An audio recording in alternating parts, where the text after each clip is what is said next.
Assalamu alaikum students. Now we continue our reading. So today's topic is temperature. Temperature की meaning है दर्जा हरारत. Temperature is the measure of the average energy of particles. Temperature जो है वो हम measure करते हैं energy particles के ज़रिए. Put more simply, इसको और आसान बनाने के लिए टेम्परेचर इज़ हाउ हॉट और कोल्ड समथिंग इज़. टेम्परेचर हमें बताता है कि कोई चीज़ कितनी ठंडी और कितनी गर्म है. Temperature does not depend on the size of the object.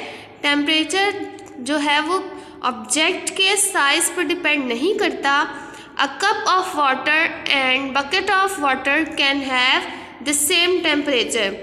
एक पानी का कप और बकेट पानी की भरी हुई दोनों का टेम्परेचर सेम हो सकता है.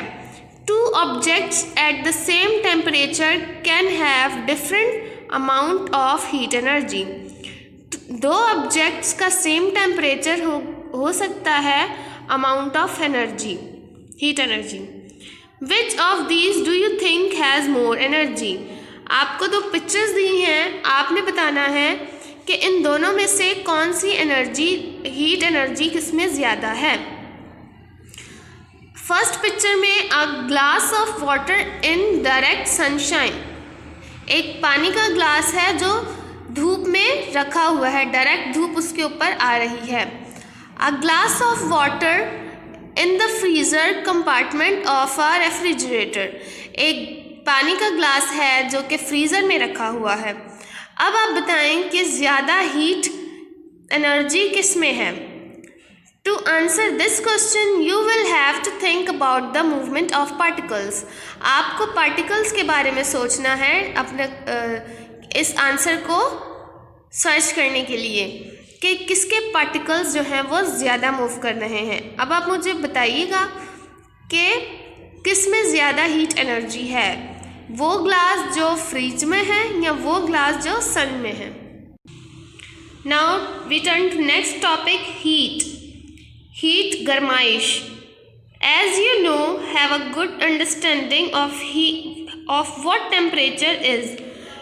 आपको ये पता है कि आपको समझ होनी चाहिए कि टेम्परेचर क्या है. Let us now discuss what heat is.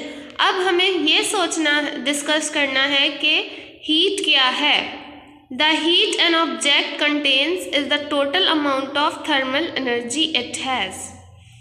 गरमाइश वो ऑब्जेक्ट जिसका टोटल अमाउंट थर्मल एनर्जी हो. हीट इज द ट्रांसफ़र और फ्लो ऑफ थर्मल एनर्जी. गरमाइश वो जो ट्रांसफ़र होती है या फ्लो होती है thermal energy from a warmer object to a cooler object. गर्म चीज़ से ठंडी चीज़ तक. Thermal energy is the energy that comes from heat. Thermal energy जो है वो हीट से आती है. A cup of tea has thermal energy. चाय का जो कप है उसमें थर्मल एनर्जी है. In the form of movement of its particles. उसके पार्टिकल्स की मूवमेंट के बिना पर उसकी एनर्जी थर्मल एनर्जी है. Some of this energy is transferred to the particles. कुछ एनर्जी जो है वो इसके एनर्जी के पार्टिकल्स जो हैं इन द कोल्ड मिल्क में जाएंगे. That you add to make the tea cooler. जो आप चाय को ठंडा करने के लिए इस्तेमाल करोगे. Now we turn to next page. When you take out an ice cube from the freezer, जब आप बर्फ़ निकालोगे फ्रीज़र से, what happens to it? उसके साथ क्या होगा? It gradually melts and changes into liquid. वो मेल्ट होगी और वो पानी में लिक्विड में तब्दील हो जाएगी.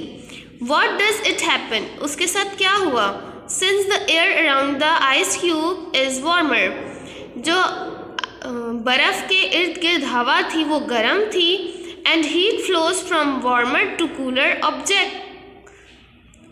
तो गरमाइश जो है वो ठंडे को गर्म करती है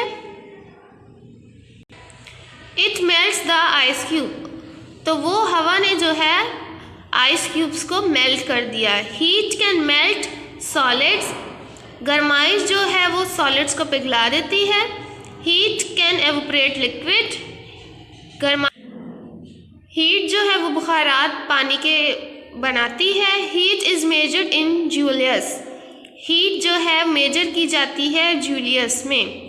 सो अल्लाह हाफ़िज़ students, see you in next video, take care.